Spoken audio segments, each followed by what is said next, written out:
बिस्मिल्लाहिर्रहमानिर्रहीम। अब यहाँ इस एक्सपो सेंटर में आना एक्सपो सेंटर में आना साल में कई मरतबा पड़ जाता है और यकीनन खुशी होती है कि मुख्तलिफ़ सेक्टर्स के ये एग्ज़िबिशंस होते हैं और कई मुल्कों से लोग यहाँ पर आते हैं, अपने प्रोडक्ट्स लेकर आते हैं। और आज भी 19th फार्मा एशिया एग्ज़िबिशन और कॉन्फ्रेंस के मौके पर मुझे आने का मौका मिला। उसका भी आगाज़ हो रहा है।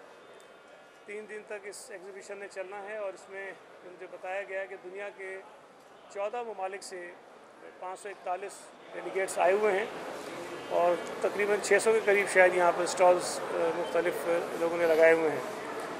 तो ये बहुत अच्छी बात है और मैंने हमेशा ये बात कही और मैं आज भी दोहराऊँगा कि इस किस्म की एग्ज़िबिशन या कॉन्फ्रेंस से दुनिया भर में जो डेवलपमेंट्स हो रही होती हैं किसी भी शोबे में, वो आपस में उस पर तबादला होता है, एक्सचेंज होता है और हमारे मुल्क के लोगों को ये मौका मिलता है कि वो दुनिया में होने वाली तरक्की से फ़ायदा उठा सकें। और जब दुनिया के दीगर ममालिक से लोग यहाँ आते हैं तो पाकिस्तान का जो इमेज है दुनिया में वो इम्प्रूव होता है, बेहतर होता है और पाकिस्तान के मुतल्लिक़ ख़ास तौर पर कराची के लॉ एंड ऑर्डर के मुतल्लिक़ जो चीज़ें दुनिया में फैलाई जाती हैं उसकी नफ़ी होती है और कॉन्फिडेंस में लोगों के इजाफ़ा होता है। तो मैं आज की इस एग्ज़िबिशन और कॉन्फ्रेंस के जो मुंतज़मीन हैं डॉक्टर खुर्शीद निज़ाम साहब और उनके तमाम साथियों को इस पर अप्रिशिएट करता हूँ और बहुत बड़ा उन्होंने इक़दाम अच्छा उठाया है और हर साल की तरह इस साल भी उन्होंने एग्ज़िबिशन की है। और मुझे यकीन है कि जब ये 3 दिन बाद एग्ज़िबिशन ख़त्म होगी तो इसके खातर ख्वाह जो फ़वाइद हैं वो पाकिस्तान की फार्मा इंडस्ट्री को भी होंगे और पाकिस्तान में शोबे से वाबस्ता जो दीगर लोग हैं वो भी इससे फ़ायदा उठाएंगे। बहुत बहुत शुक्रिया आपका। ये बताएगा कि आपके हुकूमत सवाल तो आपसे रेलिवेंट नहीं है कि इस वक्त डेंगू बहुत फैला हुआ है, तो उसको ना तोड़ने की दवा है पैराडोल, वो मार्केट से बिल्कुल गायब हो गई है, लोग बड़े परेशान हैं। इस हवाले से हुकूमत क्या कर रही है? और ये अद्वियात की कीमतों के हवाले से ज़रा बात करते हैं, ये एकतरफा तौर पर इजाफा कर दिया जाता है। देखिए वो उन्होंने पहली एक बात अच्छी कह दी कि मुझसे मुतल्लिका सवाल नहीं है, इसलिए मुझे बहुत ज़्यादा तफसीलात का तो इल्म नहीं है, लेकिन जो बातें मेरे इल्म में हैं वो मैं आपसे ज़रूर शेयर कर सकता हूँ। एक तो ये आपको सबको पता है कि शदीद बारिशें हुई हैं इस मुल्क में और बारिशों के बाद जब बहुत ज़्यादा पानी जमा हो जाता है तो उससे डेंगू और उसके साथ साथ मलेरिया की मुख्तलिफ़ इक़साम जो हैं वो पैदा होती हैं। इसके अलावा और भी वबाई अमराज़ हैं जिसका लोग शिकार होते हैं और बदकिस्मती से इस वक्त पूरे पाकिस्तान में हमारे लोग भी हो रहे हैं। इससे नबज़ादमा होने की कोशिशें हो रही हैं, हुकूमत के जितना बस में है हम काम कर रहे हैं, लेकिन स्केल इतना बड़ा है इस तबाही का कि हुकूमत के लिए तनहा इस पूरे चैलेंज को ओवरकम करना कोई आसान काम नहीं है। इसीलिए हुकूमत ने शुरू से हमारे जो पाकिस्तानी भाई हैं उनसे भी, बहनें हैं उनसे भी और इंटरनेशनल कम्युनिटी से भी दरख्वास्त की थी कि वो इसमें हमारी मदद करें और लोग मदद कर रहे हैं। वो पाकिस्तानी शहरी जो साहिब इख्तियार हैं, जो साहिब इस्तेदाद हैं, जिनके पास अल्लाह ने इतने वसाइल दिए हैं, वो भी बड़ी मदद कर रहे हैं और बैनुल-अक़वामी इदारे भी और ममालिक भी पाकिस्तान की मदद कर रहे हैं। डेंगू के लिए जहाँ हेल्थ डिपार्टमेंट या लोकल गवर्नमेंट डिपार्टमेंट काम कर रहा होता है, वहाँ बहुत सारी चीज़ें हम आम लोगों के लिए भी होती हैं कि अपने इर्द गिर्द जो साफ़ पानी जमा होता है उसको ना होने दें और वो लोशन जो मच्छर के से बचाता है आपको उसका हम इस्तेमाल करें और खुदा न खास्ता अगर किसी को ये डेंगू वगैरह किस्म का कोई मर्ज़ हो जाए तो उसमें वो फिर लिक्विड जो है वो ज़्यादा से ज़्यादा लें, अपनी डाइट थोड़ी सी ठीक रखें तो इसका इलाज हो सकता है। जो दवाइयों की आपने बात कही वो बिल्कुल एक बड़ा इशू है, लेकिन चूँकि ये एक कॉम्प्लिकेटेड इशू है, थोड़ा बहुत मुझे पता है, लेकिन वो कहते हैं ना थोड़ा बहुत अगर पता हो तो ना बोलना चाहिए, इसलिए कि उससे ज़्यादा शायद मसाइल पैदा होते हैं। फेडरल गवर्नमेंट इसको देखती है। मैंने ये बात कुछ अर्सा पहले रेज़ की थी कहीं पर किसी मीटिंग में कि ये ख़ास तौर पे जो बुखार से मुतल्लिक मेडिसिन हैं, टैबलेट्स हैं, उसकी कमी पैदा होने के इम्कानात उस वक्त भी हो रहे थे और उसकी कीमत का इशू था। तो ये इशू मैंने रेज़ किया था और उसको प्रॉपर फोरम पर टेकअप भी किया गया है। मैं अब जो तफसीलात होंगी किसी और फोरम पे शेयर कर दूंगा, लेकिन ये मसला बिल्कुल है, उसको हल करना चाहिए।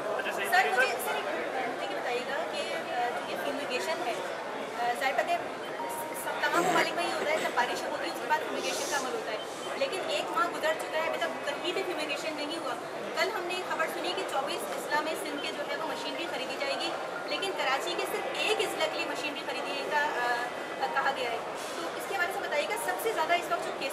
कराची में है, लेकिन कराची को जो है बिल्कुल लावारिस छोड़ दिया गया है और ना ही इसके लिए कोई काम किया जा रहा है और डेंगू के केसेस बहुत ज़्यादा हैं। जी, मैं आपकी राय का एहतराम करता हूँ, लेकिन बसरे एहतराम ये बताऊँ, ये जो आप कह रही हैं कहीं नहीं हुआ स्प्रे, ये बिल्कुल गलत है। और शायद जिसने भी आपको ये इत्तला दी है उनको कुछ नहीं पता, या तो घर से नहीं निकलता या उन्होंने देखा कहीं नहीं है। स्प्रे बिल्कुल हो रहा है, लेकिन ये आप ज़रूर कह सकती हैं कि जिस बड़े पैमाने पर होने की ज़रूरत है वो शायद नहीं हुआ। मुझे मीरपुर ख़ास जाने का इत्तफ़ाक़ हुआ कुछ अर्सा पहले, ये बारिशों के सिलसिले में। वहाँ पर जो यूसी को फ़ंड्स दिए जाते हैं, वहाँ ये फ़ैसला हुआ कि उस यूसी के फ़ंड से ये जो फ्यूमिगेशन की मशीनरी है, जो जैसे ये गन जो होती है, वो ये प्रोक्योर करेंगे, और लोगों ने किए प्रोक्योर। उसका मतलब ये है कि हर यूसी में प्रोक्योरमेंट हुई है। मैं डिस्ट्रिक्ट ईस्ट में खड़ा हूँ इस वक्त। डीएमसी ईस्ट ने, हालांकि ये बेसिकली तो केएमसी ये काम करती है फ्यूमिगेशन का, लेकिन चूँकि जब क्राइसिस बढ़ जाते हैं तो सब मिलके करते हैं। डीएमसी ईस्ट ने खुद ये फ्यूमिगेशन की इक्विपमेंट जो है वो प्रोक्योर किए हैं। और एक तो होता है वो जो गाड़ियों पर रख के इस्तेमाल होते हैं, जो बड़े होते हैं लेकिन वो गलियों में नहीं जा सकते, तो वो छोटे गन्स होती हैं, स्प्रे गन्स जो उन्होंने ली हैं, और जो मोटरसाइकिल पर रखकर गलियों में की जा सकती है, और वो भी उन्होंने ली है। नई भी प्रोक्योर की है, पहले से भी उनके पास थी, हो रही हैं। लेकिन जो मसला जो मैं समझाऊँ, जो शायद टेक्निकल लोग ज़्यादा बताएंगे, हमारे यहाँ बहुत बड़े बड़े नाले हैं और उनका जो लेंथ है वो बहुत ज़्यादा लंबी है। और ये जो डेंगू का मच्छर है, ये शायद एक स्प्रे से आप करके चले जाएं तो ख़त्म नहीं होता। अब ये भी मुमकिन नहीं है कि आप किसी एक गली में रोज़ाना खड़े रहें, सुबह शाम स्प्रे करते रहें, इसलिए कि हमारे पास वसाइल इतने नहीं हैं। वो एक मरतबा स्प्रे करने से चीज़ें ख़त्म नहीं होती हैं। जितना मच्छर उससे ख़त्म होता है उतना मच्छर दोबारा पैदा भी हो जाता है। तो बराए मेहरबानी जहाँ बात करें, जितनी हो रही है उतनी करें। अगर ये कह दें सिरे से कि बिल्कुल नहीं हो रहा, तो मैं समझता हूँ इससे लोगों में जो है अफरा-तफरी पैदा होती है।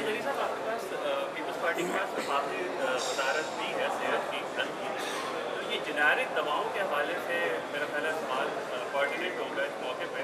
ये जो माल प्रैक्टिसेस की जाती है फार्मा कंपनीज की जानिब से, डॉक्टर्स को ब्राइब किया जाता है, और दवाएं यकीनन जो होती है वो महंगी होती है और वो मजबूर किया जाता है पेशेंट को खरीदने के लिए। तो ये बताइए कि क्योंकि वफाकी वजारत भी आपके पास है, आप ये नहीं कह सकते कि पीटीआई की गवर्नमेंट है, तो इस मौके पे आप क्या मशवरा देना चाहेंगे? महंगाई कम करने के लिए एक ये टूल यकीनन हो सकता है कि जेनेरिक दवाओं की रेगुलेशन लाई जाए और डॉक्टर्स को ये कहा जाए कि वो हर सूरत जेनेरिक दवा लिखेगा, या हमें ये ना बताएंगे कि हमें बोनांजा का ब्रांड लेना है या कौन सा कपड़ा खरीदना है, बस हमें कपड़ा खरीदना है। देखिए, इस पर भी मैं अर्ज़ ये करूँगा कि हालांकि मैंने पहले भी नहीं कहा कि ये हमारा नहीं है। मैंने बताया कि जितना मुझे पता है मैं उतनी बात करूँगा, और मैंने खुद ये इशू कहीं रेज़ भी किया था। ये भी बहुत टेक्निकल सी बात है, लेकिन मैं एक आम शहरी, आम पाकिस्तानी के नाते ये समझता हूँ कि डॉक्टर्स का जो पेशा है वो एक मुक़द्दस पेशा है, और वो ठीक है, उससे उनको अपना ज़रिया माश भी चलाना है। लेकिन इसी काम के ज़रिए वो शायद अल्लाह की रज़ामंदी, खुशनुदी भी हासिल कर सकते हैं।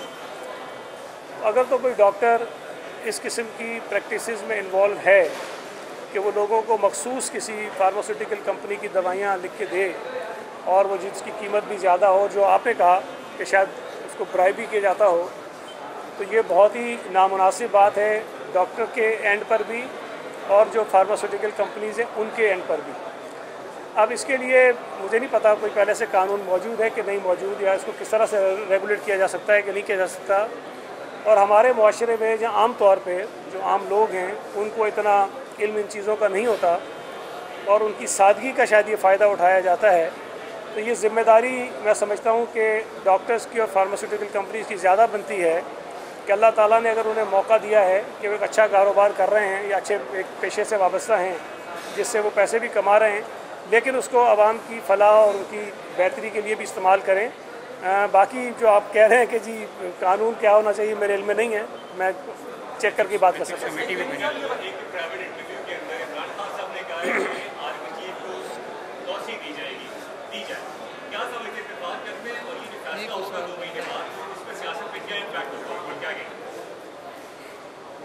खान साहब की वैसे तो सारी बातें ही बेतुकी होती हैं, माशाल्लाह ये बात भी उतनी बेतुकी है जितनी और होती हैं।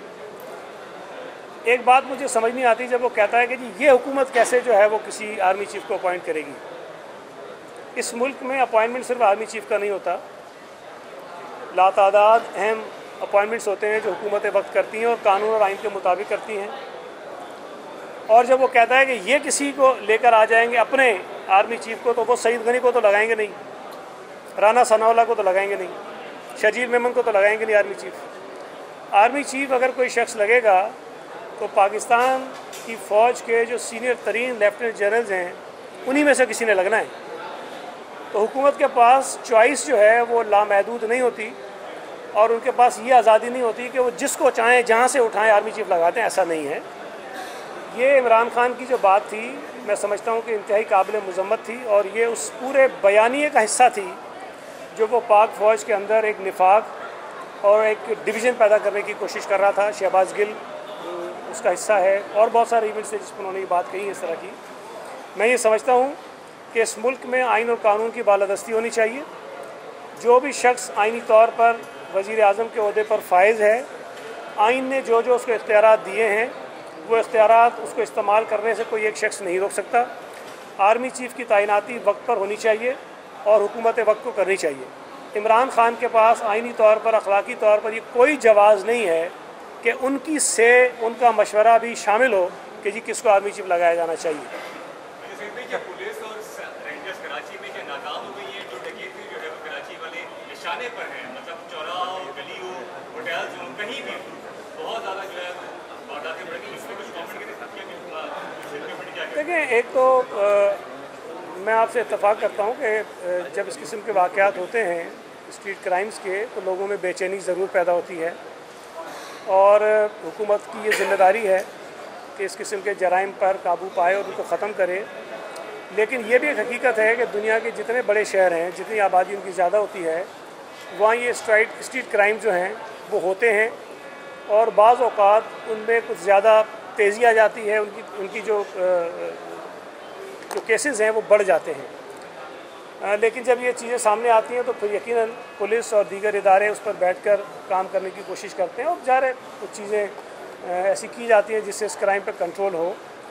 और मुझे उम्मीद है कि इस मरतबा भी जो थोड़ा सा राइज़ आया है स्ट्रीट क्राइम में, उसको कम करने के लिए पुलिस कोशिश कर रही है।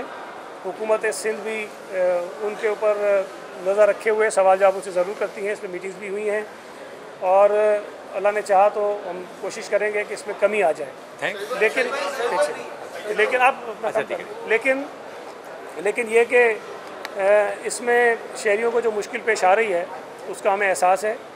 लेकिन जो मुझे महसूस होता है कि बाज़ औक़ात शायद कुछ ऐसे इवेंट्स जानबूझकर पैदा करने की कोशिश की जाती है जिससे शहरियों के अंदर कुछ इस किस्म की बेचैनी पैदा हो।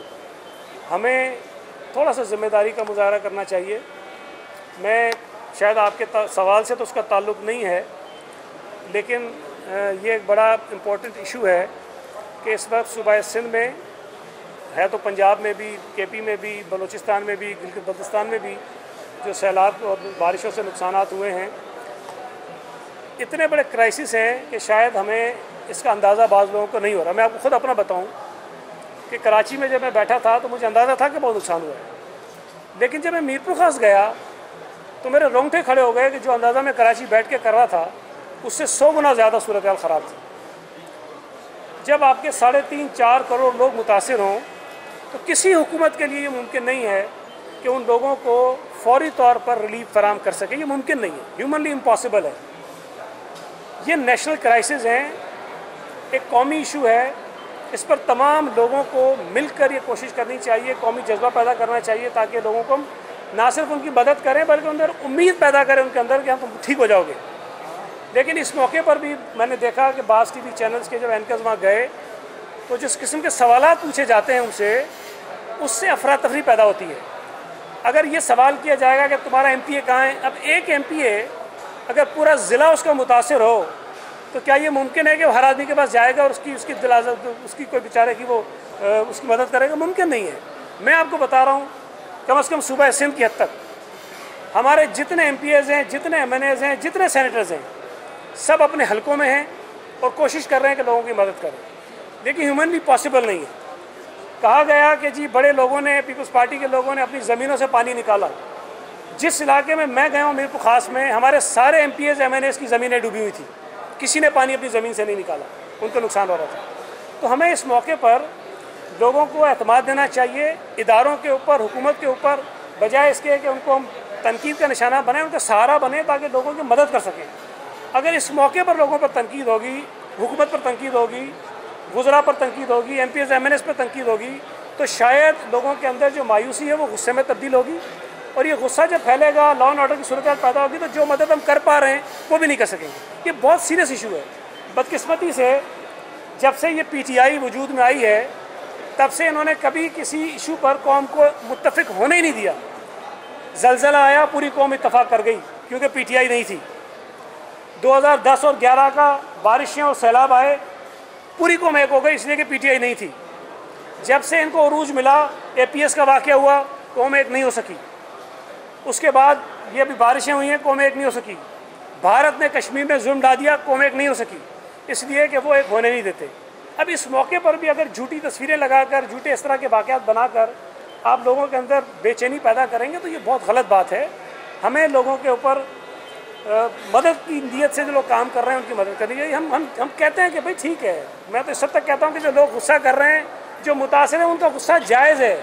जिस हालत में वो वहाँ बैठे हुए हैं, अगर उस हालत में हम और आप होते, हम भी वैसे ही होते, हम नाराज़गी का इज़हार कर रहे होते, गुस्सा कर रहे होते, लड़ रहे होते, वो बेचारे ठीक हैं। लेकिन हमें उनको बजाय उकसाने के उनको हौसला देना चाहिए, उनकी मदद करनी चाहिए, उनको समझाना चाहिए कि स्केल कितना बड़ा है क्राइसिस का, तो ताकि शायद हम इस क्राइसिस से निकल सकें। ये बताएं कि सैलाब मुतासिर इलाकों में कराची में अभी है, स्कूलों और कॉलेजों में हालत उनकी बुरी है। उन्हें टेंट सिटी कायम किया जाए, मंदिर उनको नहीं कर रहा, उसके अलावा जो है वो ब्रेस्ट उनको नहीं करा, वहाँ पर उनको निकाला जा रहा है ताकि वो आगे जो अपने घरों तक आसानी चले। देखिए, अभी तक जो ऑफिशियल नंबर है हमारे पास, जो रजिस्टर्ड हैं, उनकी तादाद शायद 20,000 के लगभग है। बाकी वैसे और भी कई लोग होंगे जो अपने अजीज़ और अकारब के घरों में ठहरे हुए हैं, क्योंकि वो रजिस्टर्ड नहीं है इसलिए हमें नहीं पता कि उनकी तादाद कितनी है। लेकिन ये तासुर गलत है कि कोई उनको ओन नहीं कर रहा। जब फौरी तौर पर ये मुतासिरीन आए तो इनको हुकूमत की जो भी बिल्डिंग्स अवेलेबल थी वहाँ पर इनको रखा गया, और जो पॉसिबल है वो उनकी खिदमत करने की कोशिश की जा रही है। हुकूमत भी कर रही है, फलाही इदारे भी कर रहे हैं, और बहुत सारे इंडिविजुअल्स हैं कराची शहर के जो अपने उनकी मदद उनके लोगों की कर रहे हैं। टेंट सिटी बनाने का बिल्कुल कल उसकी एक मीटिंग हुई थी, कैबिनेट ने कमेटी बनाई थी जिसमें मैं भी शामिल हूँ। वो एक मीटिंग हुई और टेंट सिटी के ऊपर काम शुरू कर दिया गया है, और कोशिश हमारी ये होगी कि एक मकाम पे या अगर ज़रूरत पड़ी तो 2 जगहों पे एक बड़ी टेंट सिटीज़ बनाई जाएं, जहां उनको जो भी पॉसिबल सहूलतें हो सकती हैं वो उनको फराम की जाएं, हेल्थ से रिलेटेड हो या बच्चों की तालीम जो मुतासर हो रही है वो दी जा सके, और जो स्कूल और कॉलेजेस में जहाँ ये बैठे हैं उनको खाली करा के वहाँ बच्चों की तालीम शुरू करा दी जाए। तो उस पर हम काम कर रहे हैं और हमारी कोशिश होगी कि इनको बेहतर से बेहतर सहूलतें दें।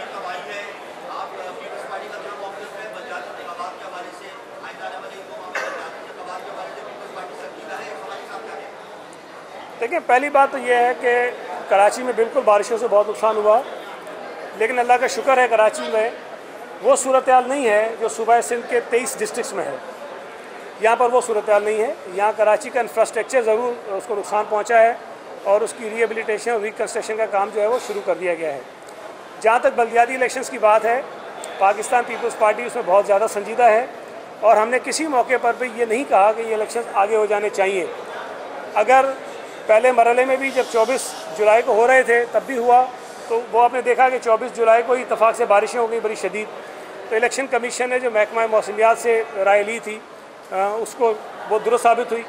और उसके बाद जब दोबारा अगस्त के महीने में होना था 28 को, वो जब आगे किए गए तो उसकी वजह ये थी कि कराची में सिर्फ कराची डिवीज़न में जो इलेक्शन होने थे उसके लिए गालिबन कोई 13,000 या 16,000 के करीब सिक्योरिटी से बाहर से आनी थी।